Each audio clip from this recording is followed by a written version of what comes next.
Walang caption.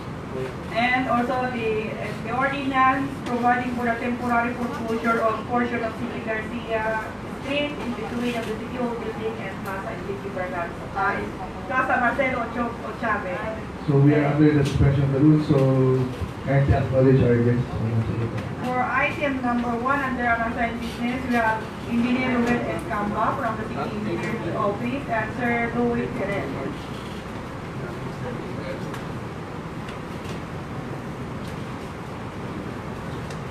Engineer, magandang hapon po. Pagbubat ko lang po sa ating lahat. Yan po yung a resolution endorsing the following road concreting projects to the Office of the President. Itong mga project na ito, parang mamimingwit po lang po tayo. Wala po yan specific location ng project. Para mamimingwit lang po tayo. Yung 10 million para sa isang barangay at saka yung 10 barangay na with a 5 million each concrete project. To enlighten the road concreting project, we have a length of around 950 linear meter with ang width po niya is around 4 meters. Ang thickness po is 8.20 meters. At saka yung discourse niya is around 0.10 meters. Lang po yung sa Mabarangay. Para mamimingwit po lang po tayo dito. Ito po yung panguhanan natin ng pondo under LGSF Fund, Local Governance Support Fund. Address po address to the Office of the President through kay Secretary Windig Abisado. Thank you. Any questions from the body? Councilor Season?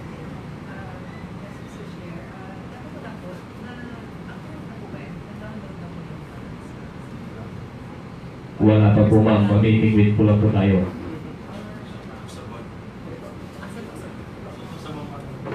Any other questions? Kung Councilor Adop? Wala na bang ibang pag-pagpilitan? Para sabay-sabay na. Yun lang po yung ibinigay ni Mayor sa akin po. Okay, siguro self-explanatory.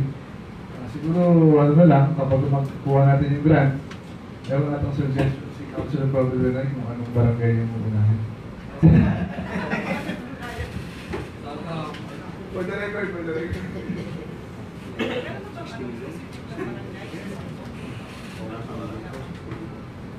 Sana mauna yung Tito Paglayan going to Bukal-Bukal niya para makapag-tigil ako ng maaga. Kasi medyo grabe na yung tama nun natin. Ganito kasi yan yung gagawan. Actually, nakalagay po yan sa EIP namin, yearly yan.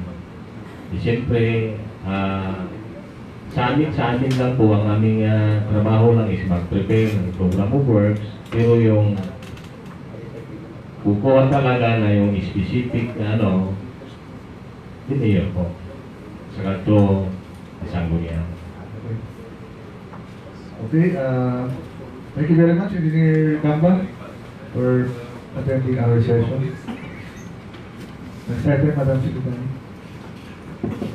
For the next item, we have Engineer Wilson Camba regarding the temporary foreclosure of portion of City Garcia Street. Okay. Engineer Wilson, nakita ko po kayo kanina, papakas. Good afternoon. Lapin po sa ating lahat. Actually po, biglaan po ito. Tinawagan lang po ako dito sa ordinance na dinunod po. Actually, maganda po ito. Yung sa temporary closure ng Plaza Marcelo, sabi, between the City Hall Building and Plaza. Pwede ako mag-suggest po na dadagdagan po ito, pero kasi parang konti po ata yung area para dito sa temporary parking. Actually po, one month, 40 days. Pwede po sanang idagdag po ito aside from the City Garcia between the Pasama Sila and Siglo. I suggest to include the portion of the Industry Street, north side of Plaza Marcelo Sabi. Yung ikot po, pwede isabi na rin natin ito na isara para doon sa additional area ng parking. Kasi meeting po namin, kung yun lang po yung ilalagay natin, pupunti lang po yung pwedeng pumasok po. Then, I also suggest that we will include the temporary portion of this area between the church and the city building. Kasi yan is ginagamit naman po natin talaga na parking area, although open naman po yan na kalsada. Actually, hindi yan po one way. Dalawang kanto yan, two-way yan. Then, ginagamit po natin yung portion kasi yun po talaga yung nakikita natin na mas maluwag para gamitin na parkingan. Ang original po na katastro ng area po na yan, itong from Quezon Avenue corner going to the south is 20 meters. Ang requirement lang po ng city street o yung kalsada natin dito sa syudad, Sigundari Road, 10 lang po yan, 10 meters. Ibig sabihin may exist po na 10 meters na yun po yung ginagamit natin na parking ngayon. So, I suggest if you are going to have this temporary parking area, I suggest to include this portion of City Garcia going to the south between the Cathedral Church, the Cathedral and the Legislative, and also the Quintos Estate. Portion lang po ito. Yung sa may basketball court.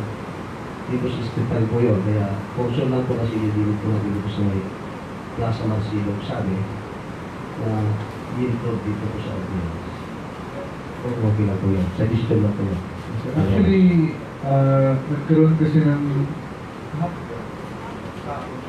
nagkaroon kasi kahapon ng technical working group meeting tayo, diba? Sa mga tricycle na terminals, parking, etc. So, isa sa mga paraan na nakita to temporarily find solution is to allocate that as a parking space. Yes, Your Honor.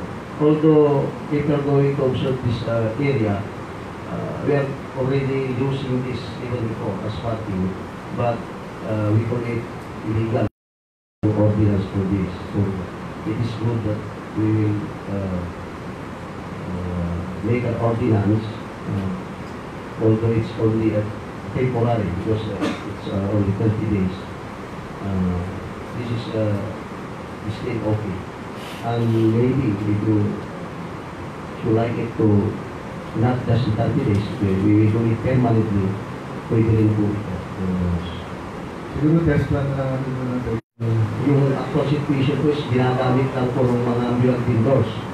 Ang sabi ko sa ambulant vendors kasi bawal naman po talaga doon, aalis po sila doon dahil we are considering them as rolling. Hindi naman po in-assign sa kanila yung kalsada para magtinda. Ibig sabihin, meters, and with one way of wheel. Pumasok dito sa Quezon Avenue, lalabas po doon sa Quintos, hindi pwede siya malugo. Mas maganda po yun. So, ang suggestion po, i-close din natin yung portion. Okay na naman po. Yun po yung mas makabubuti. Yes po, kasi mas maluwag po.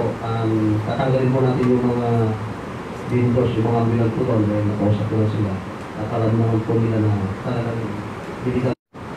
This time, kung ako lang po yung parang, mabigay ko na konting dito. Napakatindi itong problema natin sa transport. Itong traffic natin, parking, itong mga terminals natin na narinig ko kanina, kahit ABC, Councilor Bakay, doon sa issue na bakit tayo naniningil ng terminal fee, wala naman tayo binigay na terminal sa mga president. nai-risk ko po ito na nai-open ko po ito nung meeting namin with the mayor. Sabi ko, ito po yung issue. Naningi tayo ng terminal fee, pero wala tayong binigay ng terminal sa mga tricycle. Ang sinadis po namin, pwede natin tanggalin yung terminal fee kasi hindi natin sila binigyan ng terminal. Pero the time na kung sakaling darating na mabibigyan natin sila ng terminal, hindi naman natin i-deposito as payment, as terminal fee. Pero sabi ni Mayor, tama naman.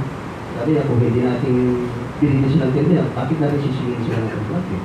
So, maybe sabi niya, ang pinakamaganda dito, we will amend the ordinance para maayos natin yung sinasabi ng mga transport o tricycle operators na issue.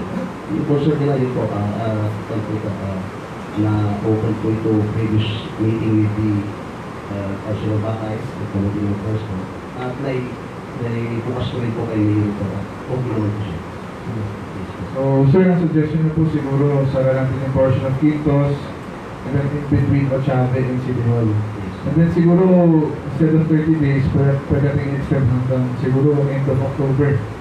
And Yes, so okay po ako doon, kahit hanggang lumibot po. Yes po, kasi tinitingnan ko yan. Ang ina-avoid lang po natin yung masanay kasi silang nandun. Mahirap po yung masanay sila doon, tapos hindi natin sila mapaalis po. Kaya Yes, yan. siguro end of October will be good, mga 40-45 days. Yeah, okay ako. Kasi mahirap masanay sila doon. Magkakaroon naman tayo ng problema. Yes, so, actually po, pwede naman natin igawa ulit. Yeah. Yes, so, kasi pwede naman po igawa ulit kung sakali kailangan po natin i-extend ulit. Pero in the span of mga 45 days, siguro kailangan magkaroon na tayo ng alternative talaga. So, pakanting lote man yan, or common terminal elsewhere. Yeah. Actually, doon sa usapan, pero ito is hindi pa ito na pinagas. I already talked with the administrator of the Castro family, si Ma'am Malu Di Castro. Pero ang sabi niya sa akin, sasabihin ko muna doon sa mga kasama ko, hindi naman sa akin niya. Kaya kung ano yung pag-usapan namin, ipipipag ko sa inyo, sabi niya. Kasi hinihiling po natin na gamitin natin yung silangang parte ng sulti. So yung mga space doon, dahil sa kanila po yun. As terminal ng mga tricycle. Then, kung hindi po ako nagkakamali kay Councilor Di Castro, nakangkit na rin ata na yung lote niya doon, baka pwede naman pong gamitin as terminal ng mga tricycle. Yeah. Yeah. Barbad ko naman po sila eh. Pumayag naman si Councilor eh. Ganun pa alam ko. Pero siguro ipapagalas na lang po. Yes po. Kung ano po yung sa akin. So, siguro tama po yun na baka makakita na po tayo ng alternative yung mga space na pwedeng pagamit sa mga sasakyan ng parking at terminal para po mag-ayos mo natin ito sa So, we have room for maybe 2-3 questions. Councilor Lanoy. May nakita kong parkingan dyan na bakante yung dating kinukuha natin yung pakuma. Malamang nakalagay doon panay Palagi? Akma. Mga taga-Tascarnos yung mga ang tuto, wala lang yung may-ari ko. Actually, yung Roro, tama po kayo kasi na-check na po namin yung lugar. Pero nabagitin namin kay Mayor yan. Ang pinoproblema lang natin, saan natin itatapon yung mga nandun na information kasi napakarami na po sila. Kung hindi ako nagkamali, nagpuno na rin ata yung open yung ACMA area na sinasabi ko yun. Kung may relocate o may transfer natin sa ibang lugar, although tama, sa Santa Rosa Carmen po doon, pwede natin doon. Maluwag din po yun. Ilan po yun?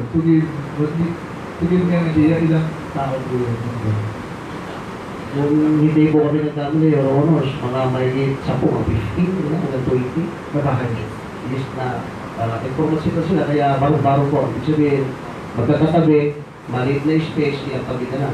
Parang hindi ko alam kung bakit nangyari po yun. Na-check ko lang namin yun na hindi pala taga dito yung mga nandun. may inudan naman tayo dun. Parang wala yun. Hindi, di ba lang po kayo dito, Ronald? Ang point naman is, kung ma-transfer natin sila sa ibang lugar o mapaalis natin sila, maganda po yun. Maluwag po yung lugar. Kaya pong 200 at tricycle doon. Piling naman si nagawat rollbacken na i-transport sila sa lupa. Councilor Susan?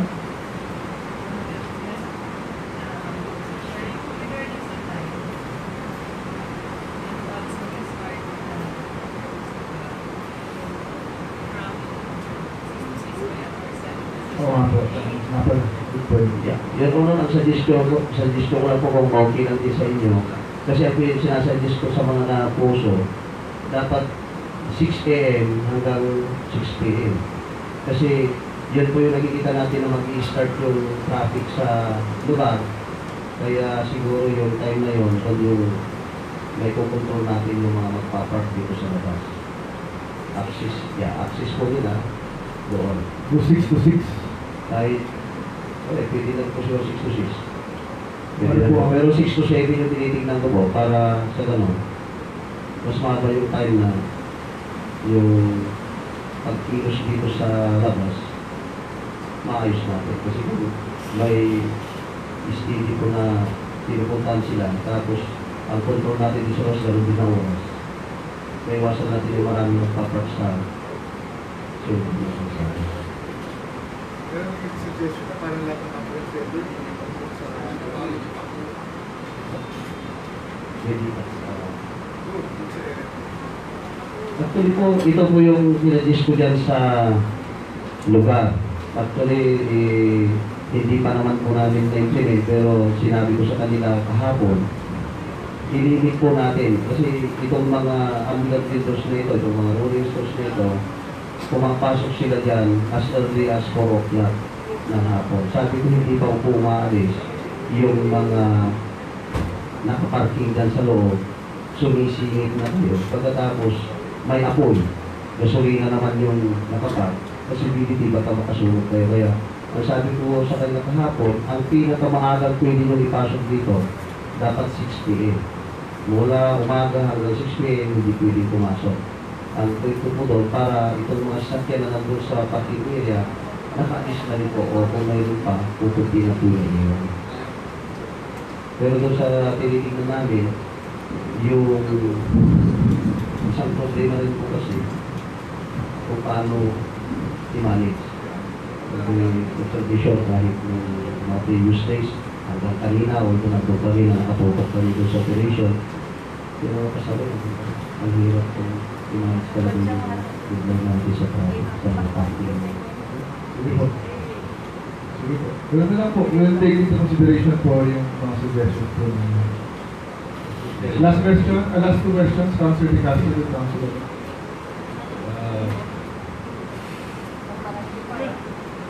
With all due respect, unang-una we are trying to make a road clearing. Then we are reclaiming. That is the reason behind. Tapos, ang gagawin natin ngayon, we will be making a temporary full-blown closure of a portion of a public street. Di ba medyo parang hindi maganda? Baka ng publiko. My point is, wala na ba tayong ibang makita na pwedeng paglagyan ng mga private vehicles or public vehicles na hindi public place. Because that is the principle, di ba, of Rodrigo Duterte. We wanted to give back to the public what is supposed to be owned to the public. Tapos tayo ngayon, i-close natin yung public. Your Honor, pwede ko pong sagutin yan ng mas sa tingin ko, yung point na nabanggit niyo po is okay naman po yun. Pero doon sa tinitingnan ko, kapag may batas kasi tayo na inilagay at i-declare natin yung isang area na gamitin natin for its purpose, valid po yun, yung contact ID ko. Hindi. Yeah. That's right. Correct. Kung sinabi natin batas, pero sinabi ko rin dito, I'm not talking of the law. I'm talking of the spirit of the law. Diba?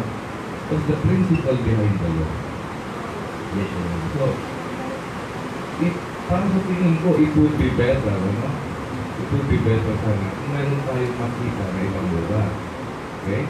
Because my follow-up question to that is, even before we will make a full closure, temporary full closure dyan sa road na yan, ginagamit na yan, di ba, engineer? Na paradahan. Di ba? Yes, Your Honor. Yan po yung nasabi ko. Honestly, ang nakikita ko dyan na pumaparada, mga empleyado ng City Hall. I hope you will agree with me on that. Yes, Your Honor. Di ba? About 80%. Okay, 80%. Yeah. So, Ito po yan. doon sa nakaparadang 80% from Monday to Friday, yung bang mga madi-displace, how many percent yung ma-accommodate pa niya? In addition, doon sa mga nakaparadang display. So, para Your Honor, wala na po. Okay. Yan na naman yung point ko. Because in the eyes of the public, we will be trying to legalize, no? And giving favor sa mga kasama nating empleyado. Sa totoo lang, every time nakaparada ako rito, pag nagkasalubo ako, minsan nahihiya ako. Sa totoo lang. Because I know na tayo mismo yung gumagawa ng mali. How could we set an example to the public? Lalong-lalo na dito sa mga ang tingin lang nila o ang perceive lang ng kanilang mga mata ay yung nakikita nila. Diba? Yan, hindi ba babanatan tayo dyan?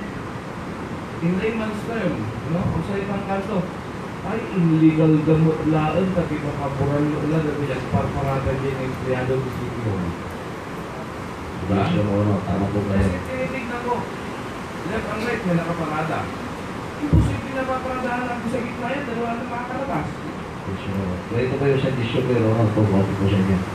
Isali natin sa ordinansa na hindi kasali ang mga empleyado para sa mga publiko lang na privado. Then that law will be discriminatory, di ba? Eh kung siya nga, pinag-aawayan kayo, paradahan pa kaya. Yes, tama po. Eh, kayo rin po nagsabi, Your Honor. Kaya ipinapalit ko rin po yun. Hindi natin kailangan magbalingan. Ang sinasabi ko rito, I am not making an argument here na nakikipagkalastasan ako. No? I am just trying to look deeper into the situation na sana naman hindi rin tayo mapasya. Because why? Hindi lang naman ako, hindi lang kayo, hindi lang lahat tayo. It will reflect the personality of our human. That's my point here. Yes, Yeah? Your Honor. So, siguro, let us try to study this thing further. Yan ang suggestion ko rito. Kasi, maganda talaga na may paglagyan tayo. Pero, I do not see it as a solution because wala akong nakikita na may dadagdag natin na ipaparada doon. Yes, Your Honor. Tama po. Diba? So, we are creating we are just making a problem to another situation instead of making a solution to a certain situation. So, yung sabi ko, let us try to study this further, no? Para we will go to the purpose for which we are trying to make a closure of the road. Yes, Your Honor. Tama po kayo. Kasi tignan natin dito, kahit na i-include natin yung kanto ng yung north portion ng Kimbos Street, di ba? Marami na rin nakaparada doon. Kahit na i-strike na natin hanggang dito sa may kanto ng 7-Eleven, di ba? Marami rin nagpaparada doon, yung mga nagmimay, yung mga empleyado na pa doon.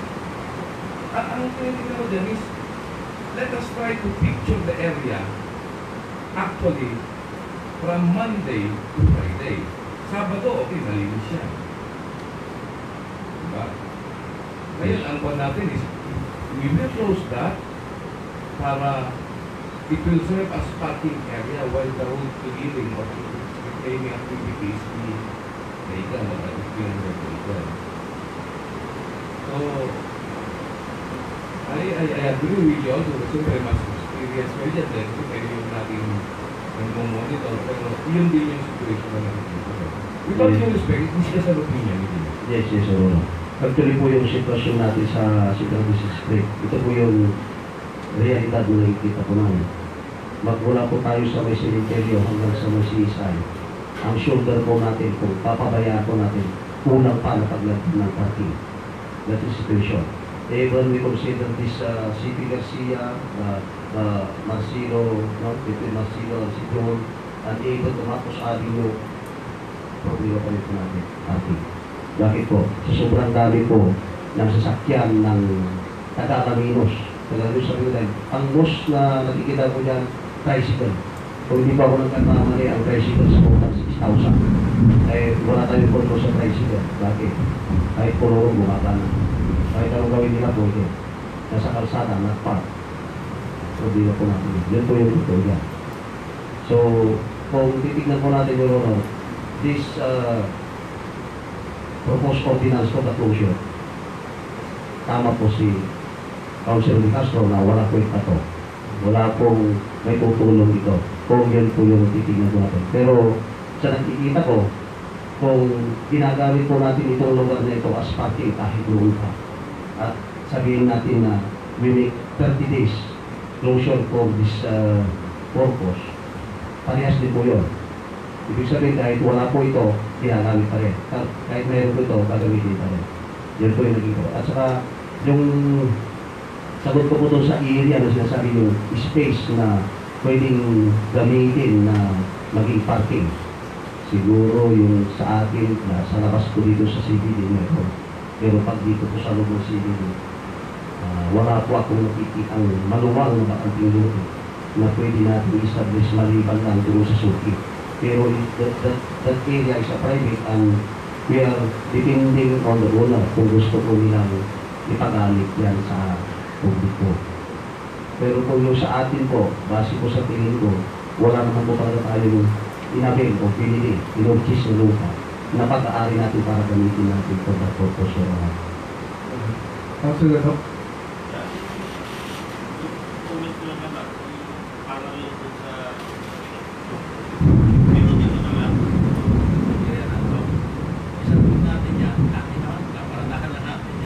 Yes, sir. At saka, wala po mababara.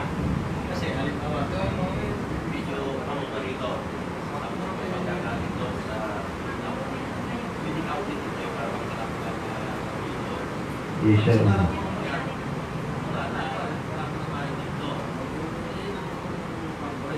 Sa tingin ko, dito, mas hindi makakatulong. Ito sa comment nyo naman na talagang wala tayo makikita. Yes, sir.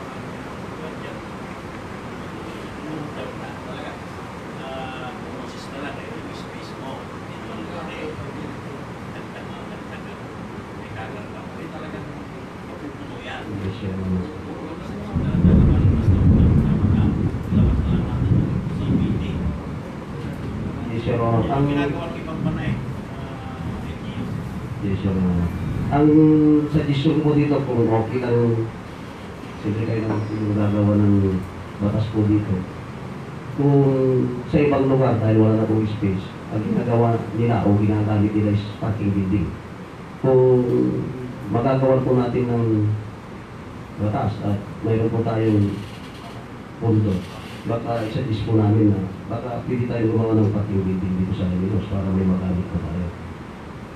Para dito sa mas malapit. Pero kung doon sa sinasabi natin na ilalabas po natin, pwede po. Pwede pa tayo pumunta niya sa may Bulanoy. Pwede pa po sa San Vicente. Pwede pa po sa Tugu. Pero malayo po ata na parking po yun. Ang nakikita ko po, ang kailangan parking is nandito sa CBD. Para doon sa mga tao na pupuntang may transaction dito sa syudad na yung mga tao na yan ay hindi po masyadong maglalakad o mahihirapan para marating yung mga pupuntang. Yun po yung nakikita po namin. Last comment, Councilor Di Castro. Kasi the other day, I was walking along para makasabi ko ba niyo kung ito yung mga tricycle doon. Then I was able to take a glimpse at the former Philippine Rapid. It gave me an idea building na gano'n na bakit yun eh, di ba? Nagtanong nila yun, sigurado nila. Siguro it's high time na we should also make some amendment in our taxation. Kaya iniisip ko yun, we can compel this building, the owner of this building, to make it open to the public, pending any less later on, but less later on. But if such building remains to be dormant, we can impose higher taxes. And to get these higher taxes, if they can provide free service to the public, kaya na pwede nilang pumasok muna doon yung mga jeep doon, mga tricycle doon. Malawang yan. Hindi na kayo. Yes, sir. We can take that idea also. No? Kasi pag doon makapit naman, pwede yun. It will ease the traffic there. Kasi sobra yun, grabe rin yun yung metro ba, ILL? Landbank. Pag bumadala ko dyan ng 1 o'clock in the afternoon, pagdagal ko dyan, pag nangihintay mo, papunta lang ko. Yes, tama po kayo. Isa rin na siguro, we should also watch out yung tip na kong binasa, is kung may panel ko. Pagbayaran, grabe rin ang sasakyan niya. Diba? Yes, sir. Observation, tama po lahat yun.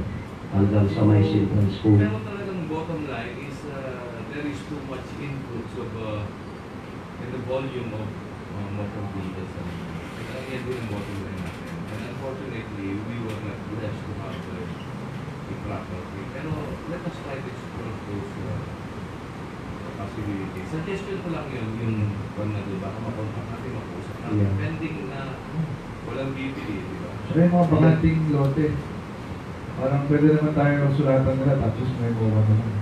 Yes, sir. Pwede po yung mga ganun. Ito pong previous o formal Bilbil Rabbit, base doon sa information na na-gather ko po, for sale po yan. For sale yan, pero hindi ko lang po alam kung magkano at baka may pwede tayong ibili dyan na pundo. Baka pwede natin ibili dyan para ma-construct natin as terminal. Diba? Kasi for sale po yan, private lot, mas malapit. Anyway, Rabbit po yung may... Anyway, engineers, so i-deliberate po namin ito ordinance sa mamaya, pero treat it as a band-aid solution only. Yes, So in case walang mangyari, we have 30-45 days to look for alternative. Kasi at the end of the day, kailangan natin ibalik yan sa public. Yes, sir. Kahit po wala naman po Ito ito. na po muna. Yes po, kahit wala po naman ito, ginagamit natin yung lugar. Kaya nagulat ako kanina. Surprise ako dahil tinatawagan ako na aatin sa closure ng portion ng City Garcia. Na iniisip ko, matagal na po ginagamit as parking. Kaya sabi ko, siguro atin na lang ako para malaman ko. Hindi ko po alam kung ano talaga ito. Siguro dahil sinabi niyo po yun, at yung suggestion kanina, gusto niyo po, dahil full closure, isang side yung sa empleyado, isang side public. Bahala na po kayo mag... Yeah, yung ulo kasi nakikita ko dyan, mas matigas pa ang ulo ng empleyado kaysa yung mga tao na pumapasok dyan. Totoo lang, ano? Pagka nag-park yan at pinalis mo, magiging demonyo ka sa paligid ng mga empleyado. Mapapasama ka. Tangit po yun. Yun po yung nakikita namin. Observation lang namin kanina nung nag-clearing kami dyan sa may, sabi niyo, isinabi niyo po si Isa. Yung mga tao na taga-riyan na, pag nakita nila yung tao na puso, na nag-clearing, lalo kababayan nila, sinasalutuhan nila. Mayor! Parang ang pangit po yun natignan kasi yung tingin nila doon sa kababayan nila na sinasalutuhan nila, iniinsulto yun. Anyabang mo, para lang ang ibig sabihin. Kaya ang hirap po yun talaga. We just have to implement. Yes, kaya sinasabi ko po kasi siya na kayo. Directive po ito, lalo sa Presidente, hindi naman tayo pwede hindi tumupad dahil masasanksyon naman si Mayor. Kailangan natin gawin dahil medyo masamang loob, dapat mag-cooperate. Yung iba, okay. Yung iba, hindi po. Yun po yung cooperate. Okay. Thank you very much. Sasabihin po sa akin, hintayin mo yung abogado ko, international lawyer. Mga gano'n naman tirado sa akin. Ang sama po yun. Pero iniiwanan po namin yung mga gano'n kasi wala po kami magagawa doon. Yun ang po yung Thank you very much, Engineer Wilson Namba. Rest assured, we are behind your back. I'm here.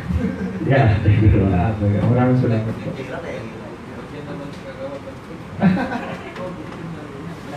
Allow consumer session, or legal suspension of rules.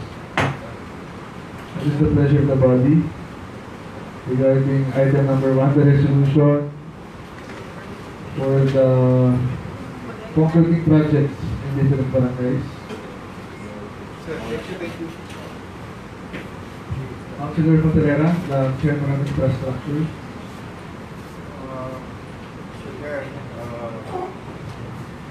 Including the resolution.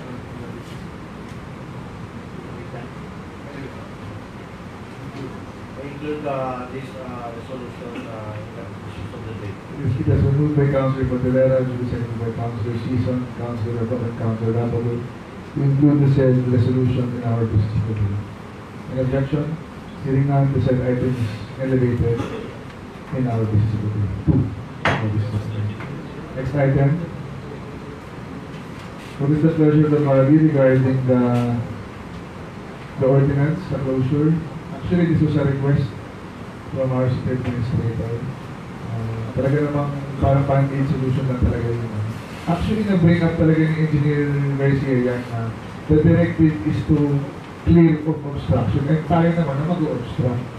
Pero wala kasi tayong ibang maisip as of the moment kung saan natin ilalagay yung mga tricycle. Unless di sa tindahan ni Councilor ano, yung dating ipasok na yung mga...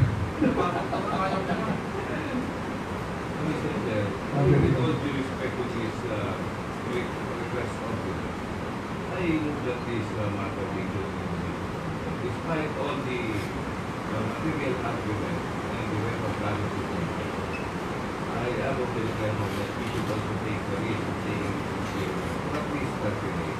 And for which reason I move that this matter be included in the business of the day for deliberation. So moved by Councilor De Castro, seconded by Councilor De Leon, Councilor Season and Councilor Lanoy, and Councilor Albacay, that we include the said item in our business of the day for deliberation. An objection? Hearing none, the item is included in our business of the day. Next item, the legalization, the amendment to the proposed amendment to the ordinance, the draft ordinance, Councilor Albacay. Mr. Chair, we got to schedule the committee hearing on September 25. Alright.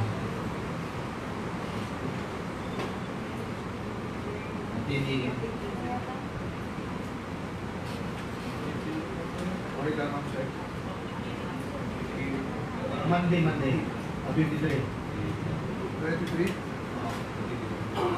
Councilor Albacay moves to schedule a committee hearing regarding the amendment of the said ordinance on September 23, 10 o'clock in the morning. Sino pong imbitahan natin, sir? Land Transportation. Sir Max de la Cruz. Official of Federation. Official lang. President. Tricycle Federation. Yun lang. Okay. I-second ko lang secretary. So, the committee hearing is set on September 23, 10 a.m. Next item. Now proceed to the committee report. The first item is the Appropriation Committee report from the hearing held on September 12 regarding the annual and supplemental budgets 2019 of the following barangays: Barangay Sabangan, Victoria, Amandego, Buwan, Poblacion, San Jose, and San Vicente. Mr. Chairman, the committee hearing was conducted on September 12, 2019. Present were my colleagues, Councilor Bakay, Councilor Siso, also present were the representatives from the Baguio Office, Madam Rito Marsal, Fatima Maman, the barangays, Barangay Police Chairman, Operations and Barangay Treasurers from concerned barangays, except Barangay Korea.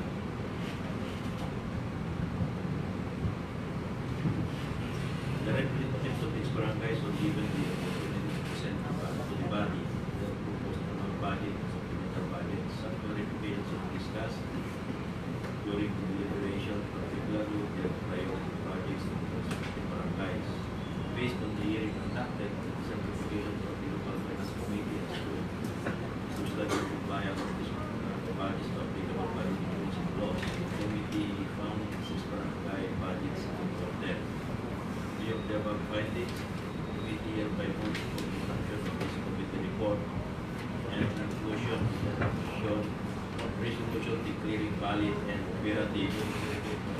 entirely reviewed budget of the business of the day with Barangay Sabangan, 2019, 2,000,592, Manjeco, 502, 206,789, centavos, with supplemental budget number 216,000 pesos, inflation, supplemental budget number 1, 2,545 plus 174 pesos, centavos, San Jose, supplemental budget number 2, 133,812, San Vicente, supplemental budget number 1, 159,144 pesos.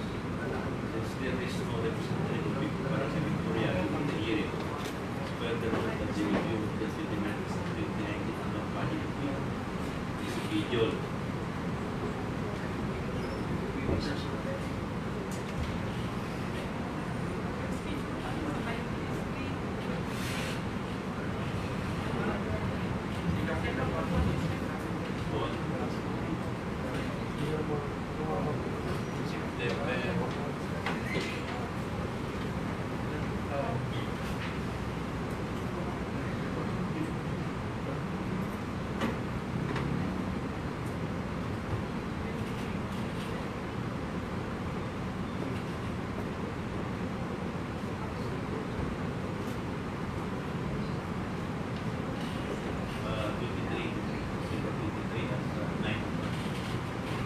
Councilor Sinigalado moves to adopt the said committee report and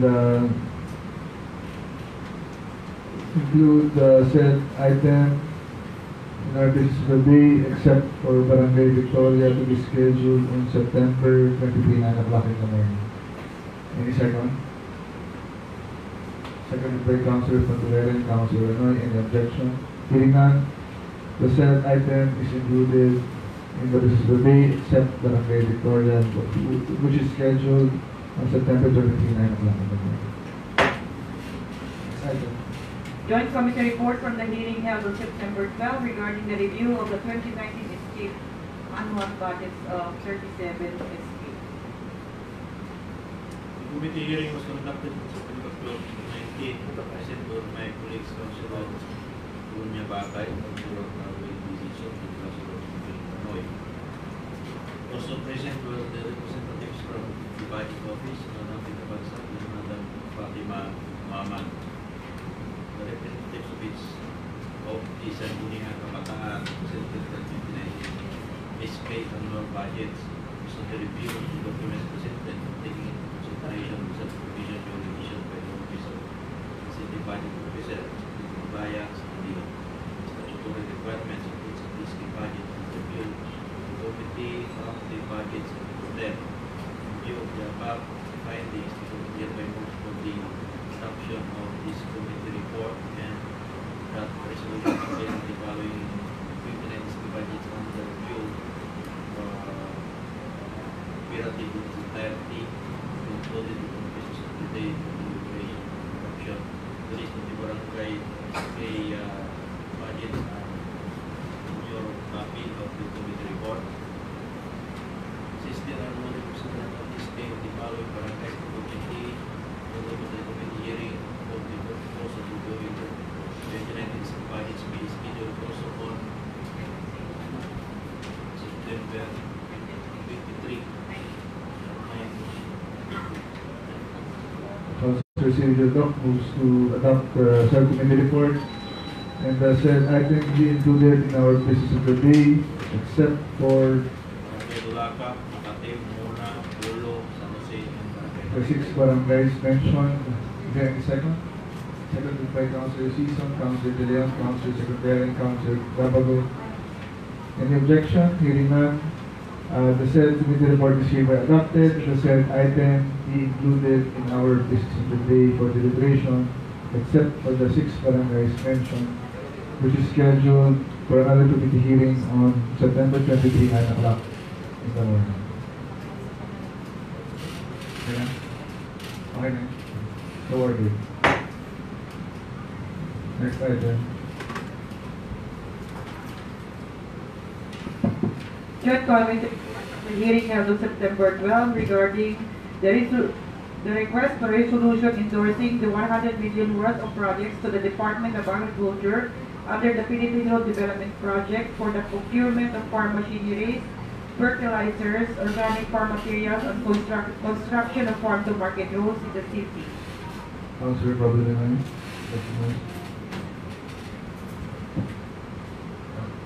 Committee hearing for this purpose was conducted on July 15 April 2019 with me, where councilors Ilonia Kakay, Delito Contilera, and Serero Agao, representative from the planning and agri office, as well as some members of the local finance committee, members were also present. According to CPTC representative, the city government has submitted a letter of intent with the DA through the PRTP to include the purchase of the state agri-related equipment and materials which are beneficial to the farmer constituents of the city. As per information, the program recipients of PRTP nationwide are required of 10% counter equity project book in a program. Event that the city government finally gets the approval of the DA on the request for 100 million worth of project. We have an available fund for the proposed equity project by tapping the 2.5 billion equity funds identified in the annual investment plan.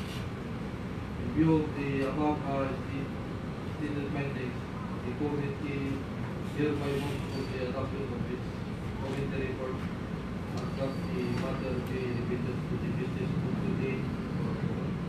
This is moved by Councilor Pablo, second by Councilor Galean, Councilor Sinagera, for the adoption of the committee report of the said item be included in our business of the day for deliberation. Any objection? Questions? Amendments? Hearing none, the said committee report is hereby adopted. The said item be included in our business of the day. Next item. Joint Committee report from the hearing of September 12 regarding the consultation with the affected transport group on the proposed rerouting scheme. Mr. Chair, the proposed rerouting scheme was due to previous consultation dialogue held on August 9, August 23 with the intention to raise the traffic situation in the city by reducing the entry of private and public vehicles in the central business district. Invited guests include the PNP, CRO, POSO, along with the representative from the registered transportation group operating in the city of Alaminos, as well as other stakeholders affected by this concern. This committee, which was joined by some members of Volkswagen, namely Councilor Ilonia Kakay, Joselito Contilera, Councilor Pablo Ranoy, as described with copies of the proposed rerouting scheme, which has generated various reactions and suggestions among the attendees. While some were amenable, the body has yet to iron out the remaining issue prior to scheduling dry run. To provide relocation site for temporary terminals for the bus and minibus line and deepening association for period from entering the CBD. Provide entry and departure scheme for every bus line and deepening association who are situated in CBD. However, the PRO expressed his observation that among the 22 transport group consisting the bus, minibus, jeep, and van registered with the office, few were present during the hearing and therefore not enough to hear the voice of the affected stakeholder in the city. This committee put the observation of PRO on the committee that another hearing be scheduled to allow other transport group proper presentation and their sentiment be heard. In view of the above state finding, the committee hereby moves for the adoption of its committee report and that others consultation with the non-attendance affected transportation group scheduled on September 23, 2019. Councilor Bakay moves to adopt the committee report and schedule another committee hearing regarding said item on September 23, 10:30 in the morning. Any second? Seconded by Councilor Ranoy. Any objection? And Councilor Secretary. Any objection? Hearing none. The said committee report is hereby adopted and the said item is scheduled for another committee hearing on September 23, 10:30 in the morning. Madam Secretary, kindly make sure that meron tayong receiving copy para may proof tayo na sinulatan natin sila. Joint Committee Report from the Legislative Inquiry held on September 30 regarding cable and electric wires along the streets at Central Business District. Councilor Pagdala. The committee hearing was conducted September 15, 2019, where SB members, Councilor Ranoy, Councilor Sison, Councilor Boling, and Councilor Bakay. Present with the representative from the DPWH, PBLO, Anelco Communication Line, companies, internet and cable services, providers operating in the city of Alameda. The committee has informed more concerned attendees that during the clearing operation previously conducted by the city government, we found out that several electrical posts were apparently entangled lines along Central Business District. Area was really during self-clearing operation. It was confirmed that these lines were connection from Anelco, PLDT, Smart Globe, Communication, and ACP. During the hearing, it was learned that the said private companies have a limited agreement with the Anelco to use electrical posts to tap their lines. Recently, however, the electric company wrote a letter to these companies soliciting their operation to fix to relocate their restricted wires. In order to address the LGO concern and response to the President Duterte to reclaim public property domain. In the said legislative inquiry, all representatives have signified their willingness to cooperate and agree to conduct popular inspection within the CBD area together with the PBLO and the DPWH September 19 at 8 o'clock in the morning. The Panelco order informed the committee that they have already started relocating their electrical posts in Barangay Balamig. And it will be shown pursue us at the area along McDonald, KSI, BHF to Total Gas Station and to go to San Roque in coordination with the DPWH. In the part of the DPWH, the representative stated that their department was given until December to comply with the executive order collaboration with the relevant concerned line agencies, private companies, to relocate hospital posts along National Road, especially those approaching Main Street and Thoroughfare. In view of the stated finding, the committee moved for the adoption of the committee report, and the same committee recommend the conduct of all popular inspection for this purpose along the Central Business District, September 19, 9 o'clock. Mr. Chair, we're going to San Fernando. Ayun sa mga. Sir, can I present popular inspection? September.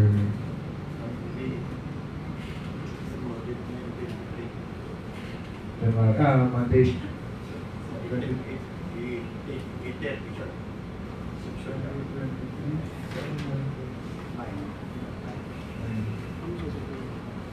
8 o'clock, ayan. Doon tayo sa 23. Tuesday na lang. Tuesday na lang. So, 24. So, Councilor Pagdalera moves for adoption of the committee report and set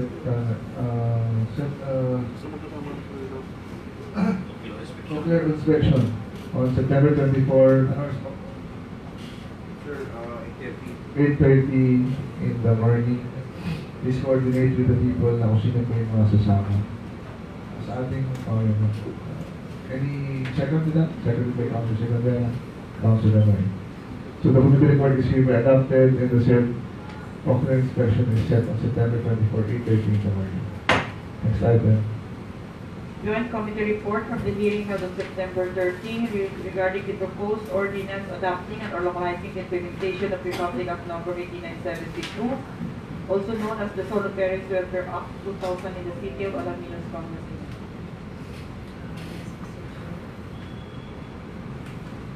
The following hearing was conducted last November 13, 2019, with the representation of City Councilors Colony Bahay, Oscar Bowling, and Program Benway. Also present were Ms. Elizabeth Bedrock, Ms. Gracias WDO, and Ms. Rowena Ruiz from the City Bible Office. Republic Act Number 8972, otherwise known as the Solo Parents Welfare Act of 2000, provides for the special benefits and privileges to solo parents and their children. But due to some prevailing factors, these special benefits and privileges were not fully availed or enjoyed. Some of the identified factors were accessibility issues and the absence of effective mechanism implementing them. To respond to this, the drafting of an ordinance on the welfare of solo parents in the City of Alaminos is therefore required. A. To provide a more specific provision of the benefits, privileges, and support of the LGU Alaminos and will provide to registered solo parents in the city. Through the proposed ordinance, LGU Alaminos City Pangasinan formally imposes upon itself the obligation to provide to solo parents and their children the welfare services and special privileges and benefits that the law has enumerated, such as livelihood assistance, counseling, care, effectiveness service, critical incident stress relieving, among others. Ms. Elizabeth Bedrock informed the committee that the number of registered solo parents in the City of Alaminos as of September 30, 2019 totals to 448, distributed as follows: widower 139, abandoned 142, separated 163, and detained 8. Of the 448 registered solo parents, 384 are females and 64 are males. Since the CS community is currently providing the support mandated by law to solo parents, it is agreed during the committee hearing that the solo parents list be established under the CSWD code, and a focal person to man the desk will be designated by the city. The City Public Officer informed the body that since the implementation of RA 8972, the LGU and the city has continuously appropriated fund under the CSWD as assistance to solo parents. She further clarified that the fund for the implementation of the proposed ordinance and assistance to solo parents will be appropriated in the 2020 city annual budget the amount of 200,000 pesos under the maintenance and other operating expenses of the CSWD. In addition to the welfare services, privileges, and benefits provided by law, solo parents and of their children, the following were also deliberated upon. A. Tertiary scholarship assistance subject to the compliance with the requirements under the Alaminos City Scholarship Program. At least 10% of every batch of incoming scholars shall come from the ranks of the children of indigent solo parents. Letter B. Housing services. No less than 5% of the beneficiaries in any housing site under the city's socialized housing program shall come from the ranks of the solo parents subject to the program's requisites. Death or burial assistance. An indigent solo parent and his her unemancipated child shall be entitled to a death benefit or burial assistance of 2,000 pesos, without prejudice to increasing the same at the city mayor's discretion with the city's budget so permits. Medical assistance advertising solo parent or his or an unemancipated child shall be prioritized and all the medical assistance programs of the city government will release from the grant. Livelihood assistance. Solo parents shall have priority in the grant of livelihood assistance under any of the city's applicable programs or projects, subject to the qualification requirements under existing ordinance, rule, and regulation, and then other services, privileges, and benefits the city's currently giving or may subsequently offer. Recommendation in view of the foregoing, the committee moves for the adoption of this committee report, and then the proposed measure be calendared for public hearing on October 9, 2019. Councilor Season moves for adoption of the committee report, and the said item be scheduled for public hearing on October 9, 2019, 9 a.m. Any objection to that? Seeing none, the said committee report is hereby adopted, and the said item is scheduled for public hearing on October 9, 2019, 9 o'clock in the morning. Next item. Joint committee report from the hearing held on September 13th regarding the proposed ordinance on ordinance prohibiting truancy in the city of Alaminos. Since the committee chairman is not around, she wishes to defer the said item in our next regular session. Any objection? Hearing none, the said item is deferred to our next regular session. Councilor Secretary.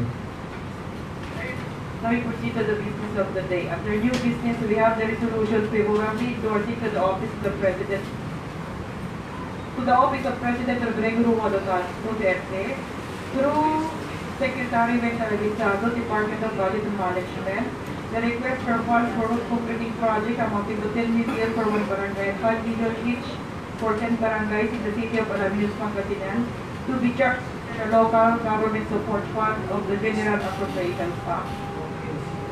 Councilor Santalera. Mr. Chair, I move this resolution Adopted. to be adopted. It's been moved by Councilor Santalera, duly seconded by Councilor Rock, to the adoption of the said resolution. Any objection? Amendment, discussion. Madam Secretary, kindly tanongin mo kung yung body na ilalagay yan. Huwag mo siyang general. Kung ano yung ilalagay sa body na details, o yan na ba yan? Okay. Kung ano yung please coordinate with the executive department. Hearing none, the said resolution is hereby adopted. Next item. Ordinance providing for the temporary foreclosure of portion of City Garcia Street in between the City Hall building and Plaza Bracero Chabi for 30 days to serve as parking area while the road clearing and cleaning activities of the local government unit of the City of Alaminos is ongoing, pursuant to the directive of President Rodrigo Duterte and reiterated by DILG Memorandum Circular number 2019-121 being undertaken. So, include natin yung Quintos para yung sa mga ilan days? 30 o hanggang end of October? 30 days lang. Okay? So, let me clear that out. Only 30 days starting Monday, September 23 forward to 30 days.